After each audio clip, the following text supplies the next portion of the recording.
So we're going to start something new today, and I've actually debated on whether or not I should do this topic for, I don't know, several weeks, maybe months as we've been going through this, because this can be a really tough one, and so I've decided I'm not going to hide from it. We're going to run right into it.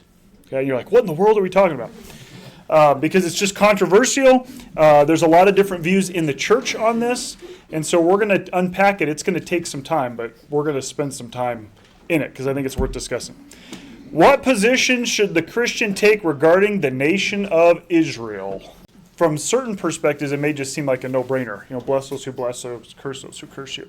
This is very controversial even inside the church. It's not as like you'd think the whole church, 99% would say, we're for Israel, 100%. It's just not that way. And the question is, why is it not that way? And what are the differing views? Okay? And so we're gonna tackle the question so that you have a well-rounded understanding of the positions, and we're gonna just try to unpack it, and so that we can know what should we take as a position, not only as voting Americans, you know, as a nation that is allied with Israel, as Bible-believing Christians, what position should we take? So that's kind of the goal, but I definitely am going to throw some disclaimers in there, okay, on this one. First one, this is a controversial topic regardless of if you think it should be, okay? And I say that because we all have a tendency to kind of think, here's what I think about this, and it might be a no-brainer, but there's a lot of people that make some pretty convincing arguments that it's not as cut and dry as you'd want it to be. Okay, and my goal is to try to keep my opinion out of it and just give you the information across the board, and so you can say, okay, I see where they're coming from. Here's where I land on these things. Okay. Interpretations of certain scriptures and various end time systems impact the answer to this question. Those are the two things to keep in mind. If you have a specific scripture, bless those who bless those, curse those who curse you, you have to take that and you can interpret it a certain way. I've seen people say that's kind of a blanket statement. It's across all times, all places, has no end. I've seen other people take the position that that was a prayer and a covenant with Abram.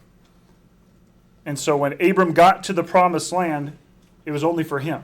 So there's all kinds of views on this. So what I want to try and do as we answer those questions, we look at these specific verses, is take the book in a whole, like the whole Bible together, and see if we can use the Bible to figure out what some of these individual verses mean, so that we're not taking just one or two. Okay, we're going to try to take it as a whole.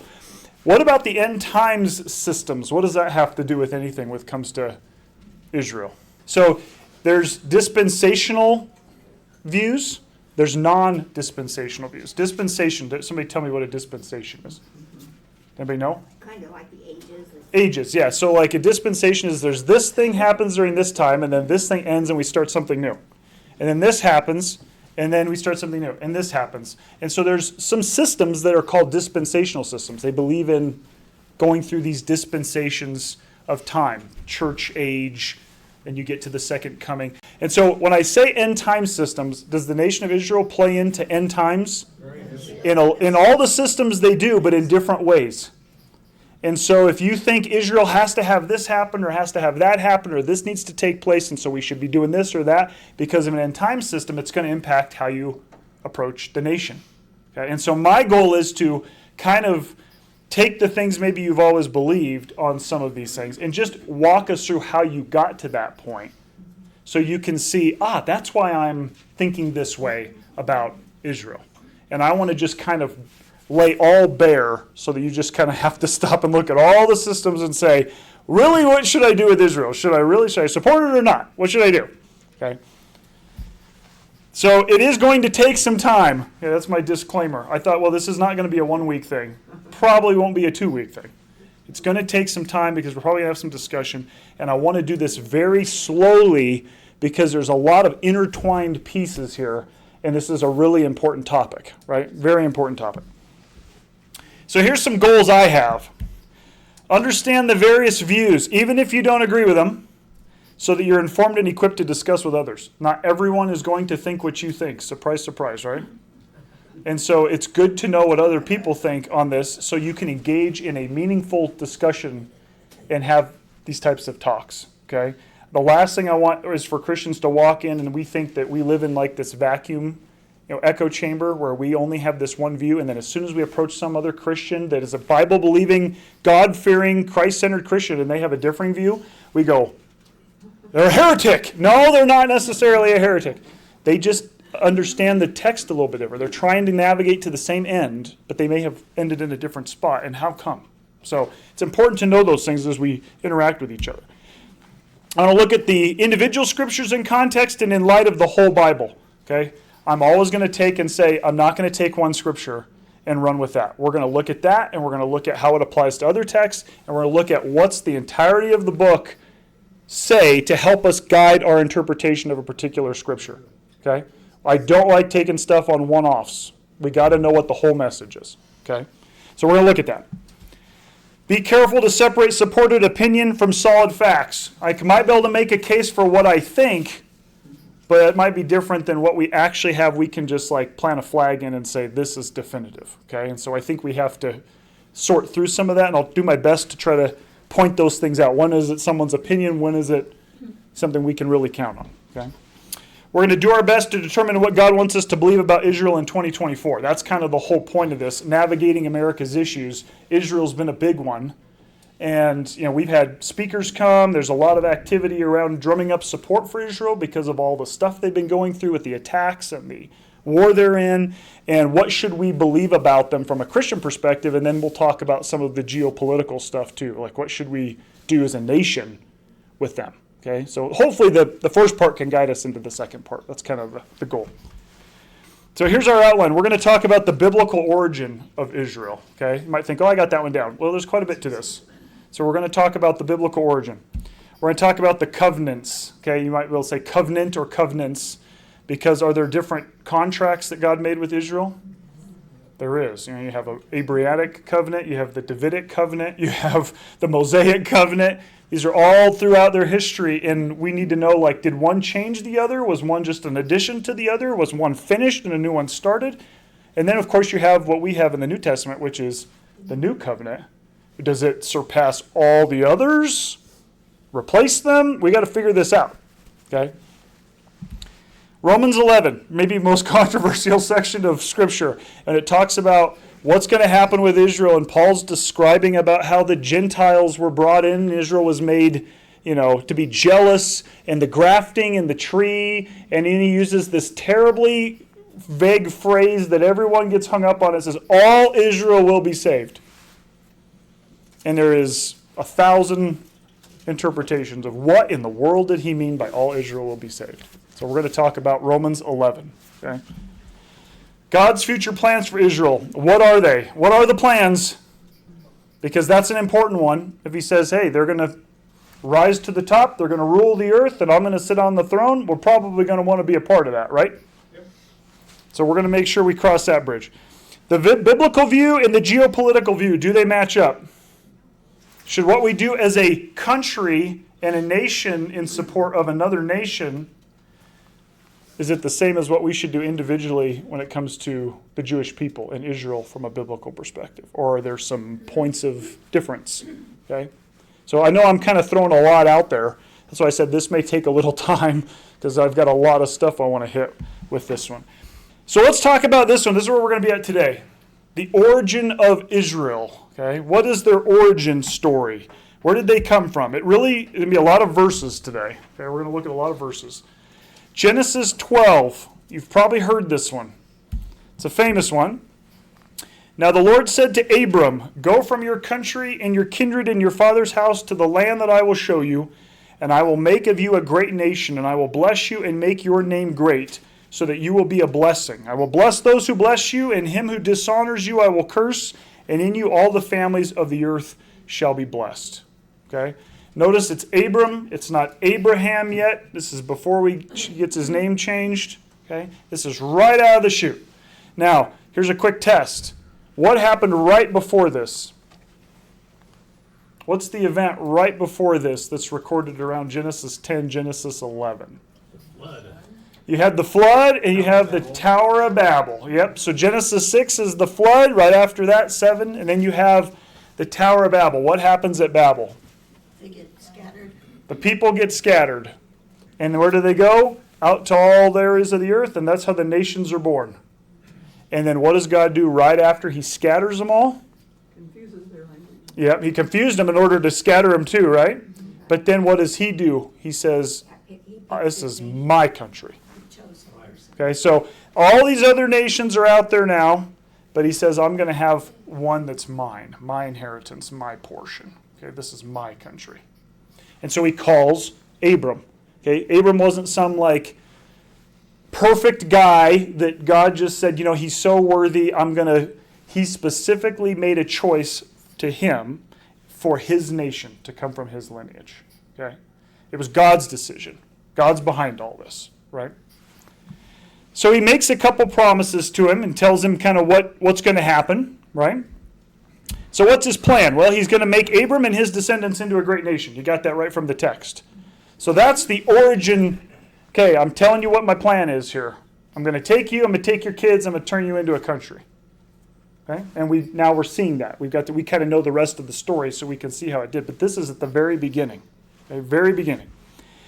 Fulfill and prove the promise by blessing those who would support Abram and cursing his enemies. In other words, I'm going to have my nation, and so anybody that comes against my plan, which means you, Abram, what's going to happen to them?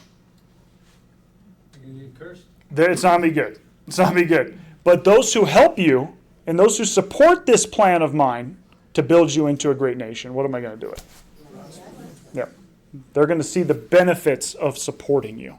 Okay. Now, do we have examples of this just in the days following some of these callings? You think about it as he's growing and he's traveling around. Did he run into a lot of nations that some were a little hostile? Some, like Egypt, might have taken his wife, and then they have all these bad things happen and they have to give him back. And even Balaam the seer, who is trying to make a deal, curse them, remember? And then what does he say? Can't do it. Can't do it. Can't do it. So you kind of see where there's this jockeying for who's going to support these nomadic people of Abram's line and who's going to get in their way and try to stop them. And God obviously says, you're going to arrive in the promised land at some point. I will see my plan through, and anybody that comes against that, it's not going to go well for them. But those who help you, it's going to be good. Okay? Ultimately, use this great nation to bless the entire earth. That was the last part of that verse in Genesis 12. All the families of the earth will be blessed through you. What does he mean by that? So Abram's offspring ultimately brings Jesus along, and the gospel goes out to all the earth, and we all receive the blessing. Right? So it's true, but does Abram understand all the details of this at this point? Probably not. Probably not. The question is when he says, I'll bless those who bless you and curse those who curse you, is when did that end? Did it ever end or did it end? Now there's arguments that would say it hasn't ended. In other words, the nation of Israel is still the line of Abram and Abraham. So if you are against them or harm them, God is against you. But there's others who are going to come and say, well, this was for Abram to get from where he began to the promised land, which he eventually and his descendants got there, right? His descendants got there. And so they made it. They made it to the land. God fulfilled that promise. Okay? Doesn't mean he doesn't still want them to thrive, but is that still relevant? Do you see how the two can... We're going to look at some of that in just a second. Where do things begin and end with Israel is a lot of the question with Israel. Does this thing that God said still apply, or has it been finished? Remember how I talked about the covenants? You had all these different covenants. The Abrahamic covenant, you have the Davidic covenant, you have the Mosaic covenant, and then you have the covenant in the New Testament, which is talked about even in the Old Testament. But does one replace the other? Does this one usurp that one? Which one do I follow? Which one is God still expecting me to uphold? Or is it all of them? These are why interpretations on this is tough, because people are trying to navigate these waters, and you can make cases for different things. That's what we're going to do in this study of this. Okay. So let's talk about this one, because this is a big one. The land. Okay. You've been hearing about this if you watch the news on Israel, or you listen to any commentary, you read any books. This is a big one, because what's the dispute over there right now in Israel about? the land. Whose land is it? And so you have we'll say the Palestinians that are saying these are our areas, and there's Arab wars with the Jews, and they've been like this for many, many, many years, hasn't there? There's just no agreements. There's people have tried to bring them together, and they've tried to create. They just have these battles. Okay, so let's just talk about this one. I want to go all the way back and talk about whose land is it. Okay, where did they get it, and who established that? Okay, where did this come from? So here's Genesis 12 again. We're still in chapter 12. It says, when they came to the land of Canaan, Abram passed through the land to the place of Shechem, to the oak of Moreh. At that time the Canaanites were in the land. Then the Lord appeared to Abram and said, to your offspring I will give this land. And you can imagine them standing there, and he's sitting at this tree, and they're in the land of the Canaanites in Canaan, and he says, I'm going to give your descendants this land. And you're going, well, like 300 meters from me? Like 15 miles? What do you mean by this land? So this verse tells us God's going to give them land, the land of the Canaanites, but we don't have any parameters, do we? So we have to know parameters to be able to try to figure out what he means when he says the land. I'm going to give you this land. What is he thinking about? What's God saying? Okay. So where do we go? Not to this verse. We have to go to other scriptures to try to guide us into what were the parameters. So here's Genesis 15. On that day, the Lord made a covenant with Abram. So this is the story, remember, where Abram cuts all these animals up. You guys ever heard this story? God's going to make a covenant with him. Okay, this is the Abrahamic covenant. And he says, go get all these animals, cut them in half, separate them, make an area, and when it gets dark, I'll come through like a pot of fire. And so he does that. That was an ancient contract procedure. You cut animals up, you separated them, and so the two people who want to do the contract would walk between the animals, and what are they saying? If I break the contract, this is what happens to me, and the animals are all cut in half. See what they're saying? It's a promise, ancient oath. They would walk through. Now, Abram doesn't walk through it. Only God does. God's the only one who comes and goes through the animals. So what is he saying? I uphold the contract. It's my contract with you. Okay? But he didn't have to pass through that. Okay? Just to keep in mind. It doesn't mean he didn't have things he had to do, but it wasn't the contract piece. Okay? And so they have this event, and so it says, on that day, the Lord made a covenant with Abram, saying, to your offspring I will give the land. Okay, we're getting some parameters now. From the river of Egypt to the great river, the river Euphrates, the land of the Kenites, the Kezites, and it has all these nation groups. So that doesn't help me a lot because I wasn't there. I have no idea where these people live. Here's Joshua 1. This gives us more parameters. Okay, I'm trying to get an idea of the land is the whole point of this. Okay. So Joshua 1 through 4 says, after the death of Moses, the servant of the Lord, so now we fast forwarded a ways, haven't we? Said to Joshua the son of Nun, Moses' assistant, Moses my servant is dead. Now therefore arise, go over this Jordan, you and all this people, into the land that I'm giving to them, to the people of Israel. Okay, stop there. So we've got a lot of wanderings that have happened. We've been in Egypt for 400 years. They get out of Egypt. Moses is leading them through the wilderness. Joshua takes over because Moses is dead. They're still not there.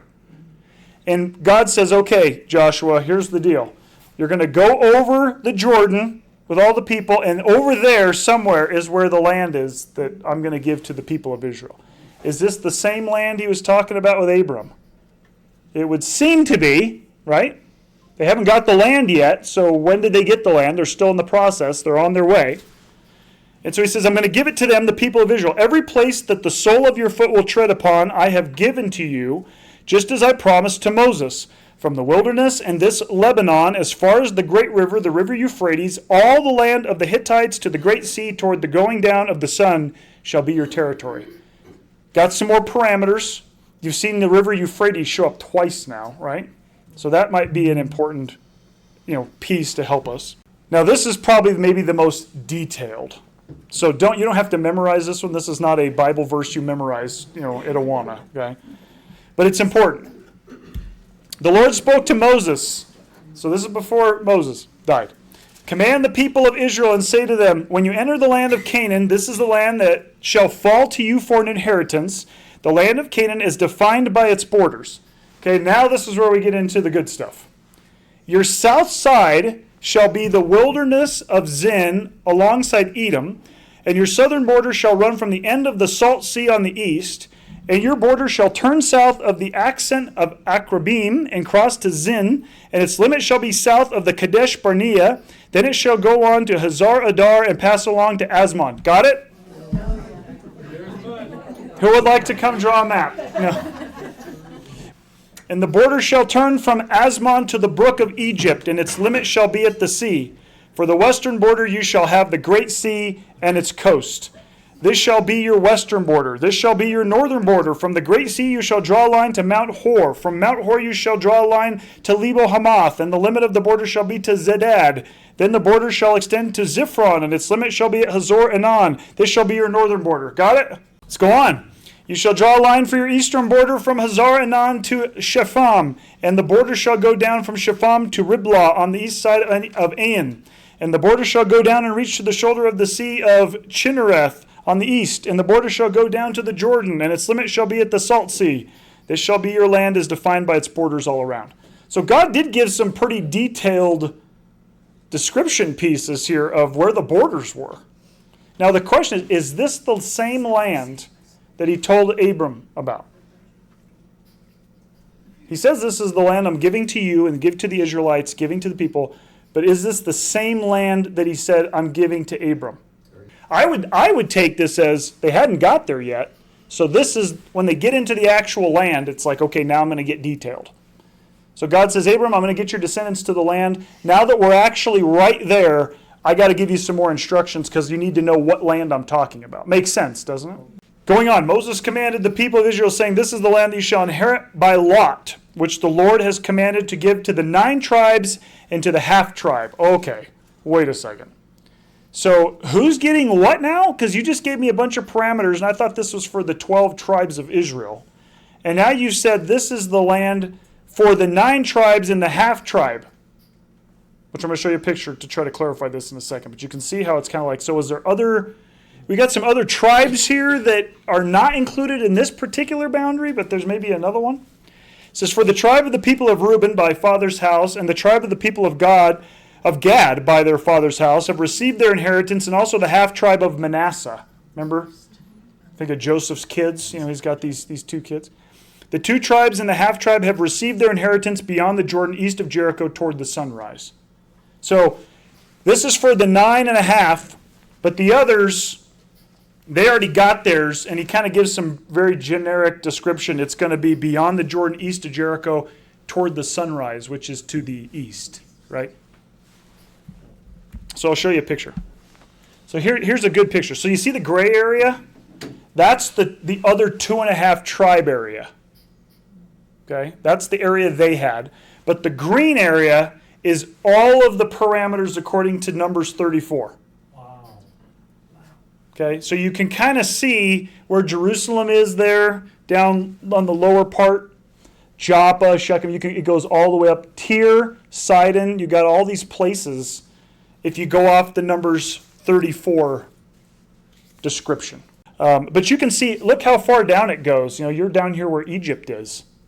You're right at the edge of Egypt here. Let's go on.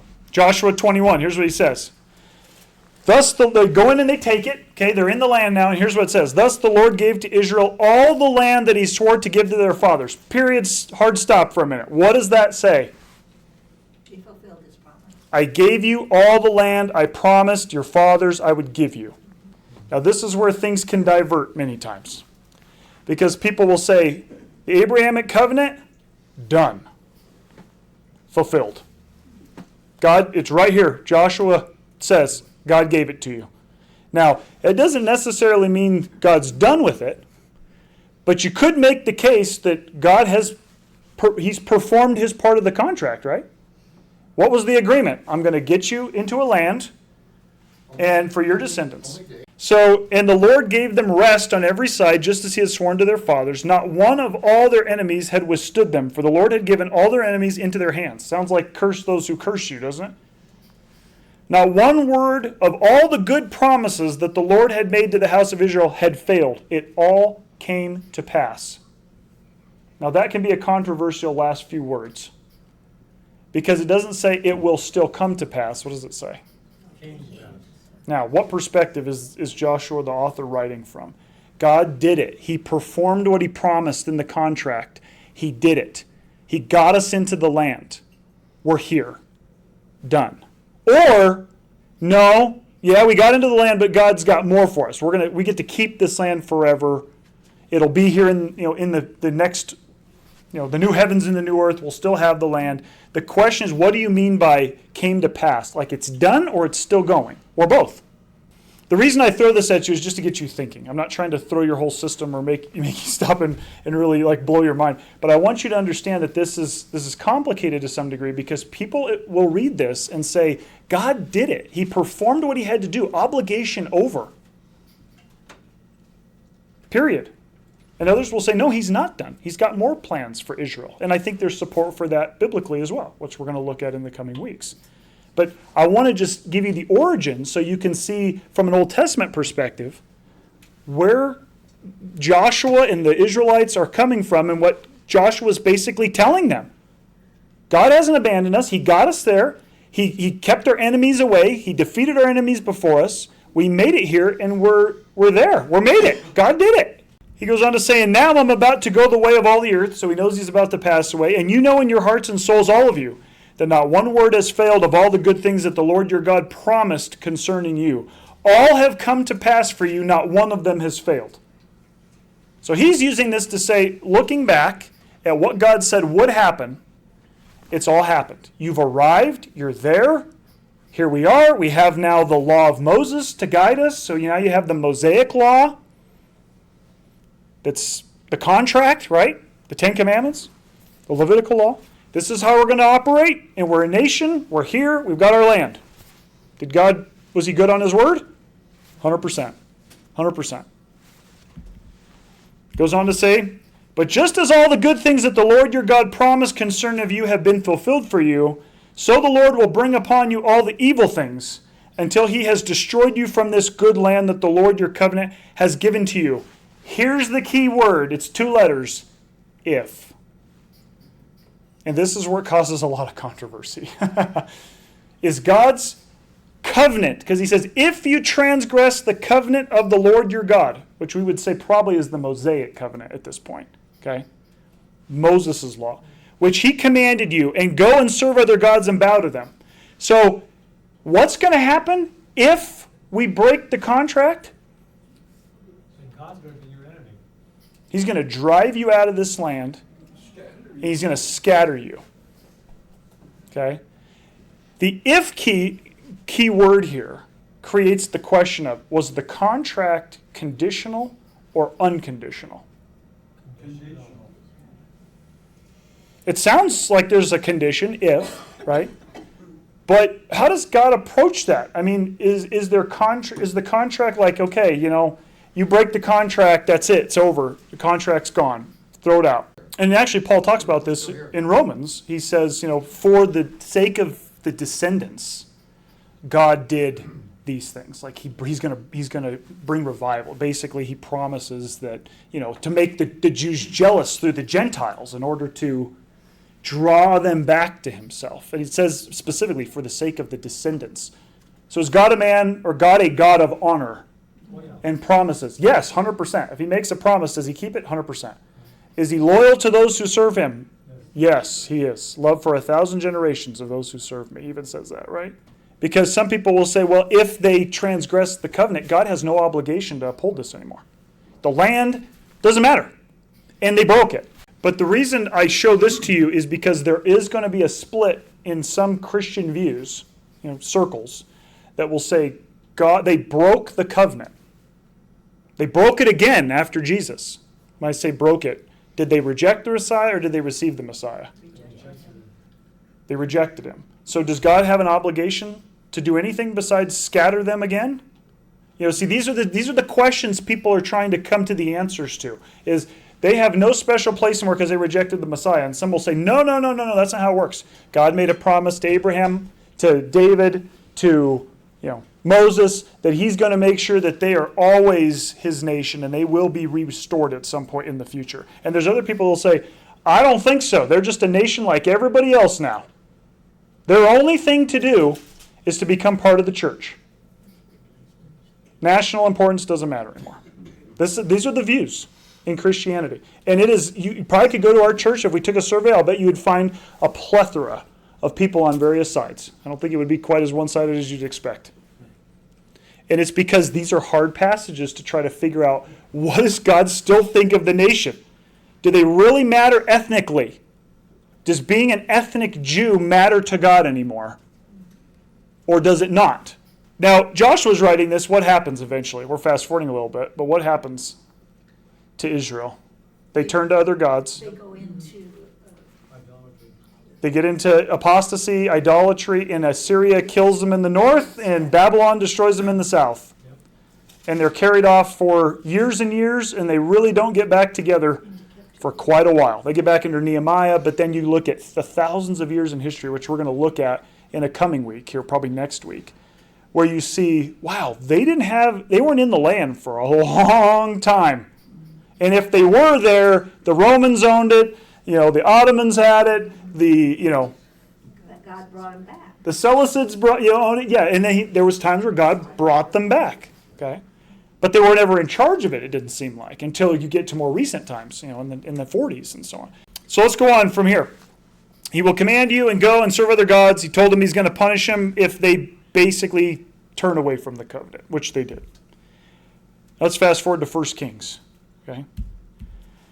Judah and Israel are as many as the sand by the sea. They've been in the land for a while now. What's happening to the population? It's growing. This is when Solomon is the king. They've been through maybe what would have been their best king, which was David, and his son Solomon's on the throne. Those are the two kings that probably did the biggest. They were the best kings for Israel. They did the most for the country. They grew the country. It was prosperous. And it says here, they ate, drank, and were happy. So what's going on during Solomon's reign? Peace. They have influence. They're just living it, the high life. Solomon ruled over all the kingdoms. Now catch this part. From the Euphrates to the land of the Philistines to the border of Egypt, they brought tribute and served Solomon all the days of his life. How big was Solomon's kingdom? It was pretty big. Pretty good size. In fact, I'm going to show you a map here. But does this sound familiar at all? Where did we catch this similar language a few minutes ago? That's right. So here it is, Genesis 15:18. On the day the Lord made a covenant with Abram, saying, to your offspring I will give this land from the river of Egypt to the great river, the river Euphrates. Do you see the connection? So some people will read this and they'll go, that's awfully similar. So is the writer of 1 Kings trying to kind of throw out there and relay the message that during Solomon's reign, Abram's promise was complete? It's a question that's asked. Valid question. Similar language. Here is the kingdom of Israel during basically David and Solomon's reign. Yeah, you can kind of see that area. You've got the Mediterranean, goes all the way north, which we're going to look at that in just a second further. There's definitely questions, which we're going to look at this river. You see this river up here? It's the Furat.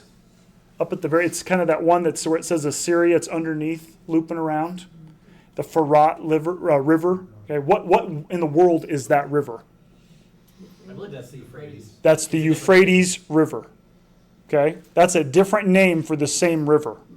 So when you look at Solomon's kingdom, you say, well, the Euphrates sure goes a while. I mean, it goes all the way down into what we would say modern day Iraq, Babylon, way over this way. And so some people have even drawn like a giant, almost like a triangle, and say it's actually, the land should be even further that way.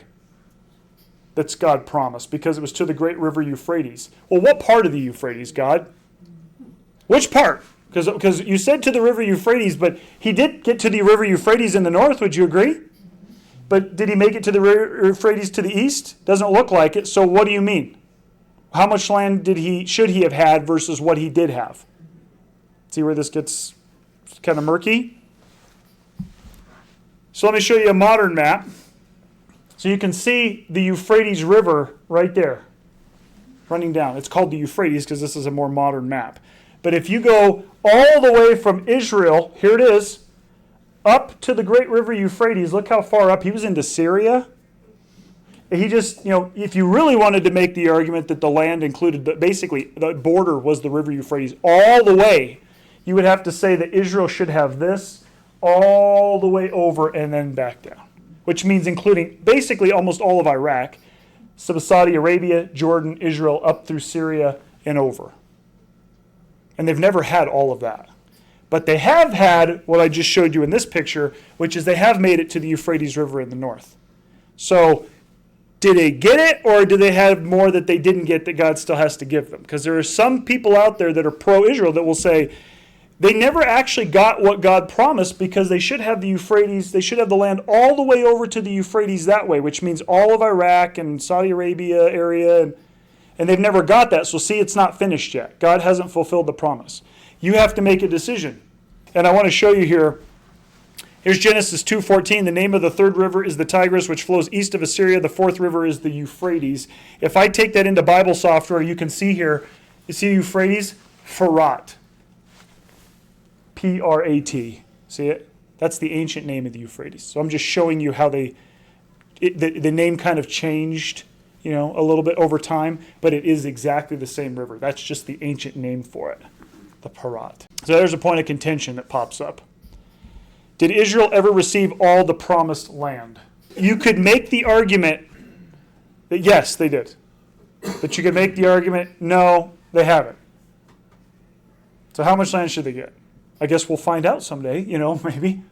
But it's a point of contention.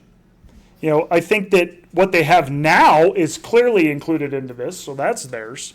How much more should they have? Well, probably a bunch more if you're going back to Solomon and David's time, and even the first map we looked at of the parameters from Numbers 34. But did they ever have it in history? Have they ever held the Numbers 34 stuff? At some point they did under David and Solomon's reign, they did. Now, it depends, again, how far you want to go to the east. You have to make a decision.